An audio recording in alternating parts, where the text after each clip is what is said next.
Hi there, Jessica. Here's my video of our Challenger. It does come with two key fobs and both work. Um, I just unlocked it. I'll go around the car.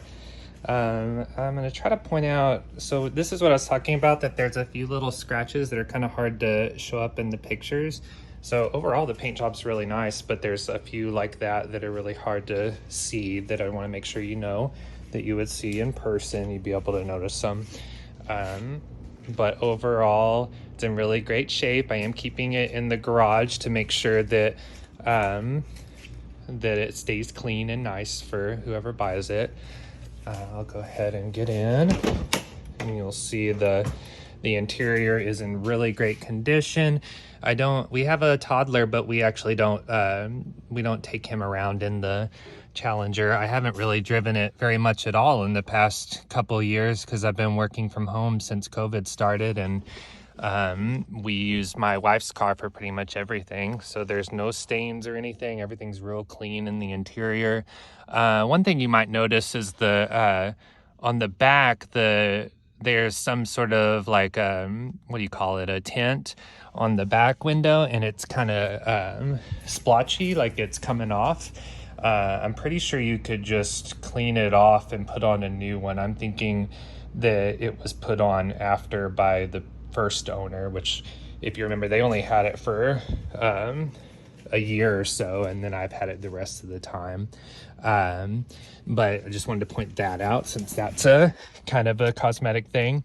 And then the last cosmetic thing that I can think of is that these air vents, they're perfectly functional and everything, but I think it's the Texas heat. They've all kind of gotten loose and cracked a little bit. That one over there it has a little crack too at the top, though it's not as bad. And then the one on the driver's side is fine. But I wanted to point that out because that's the only other real defect. So really the only things that you could think of that would be a defect would be the air conditioning vent things and the little scratches and maybe that tint. So I'll go ahead and turn it on.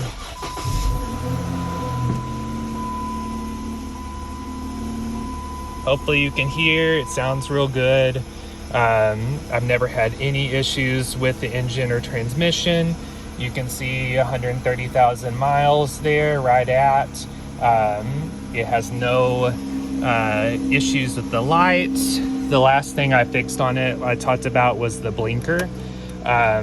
It was just had a blinker that was going out, and so that's why I took it to the mechanic and they fixed that. They looked at it and didn't see anything else wrong with it, so you can probably hear it sounds good. Let me pop the hood. Sorry for all the shuffling around, but I'll come over here and pop the hood for you.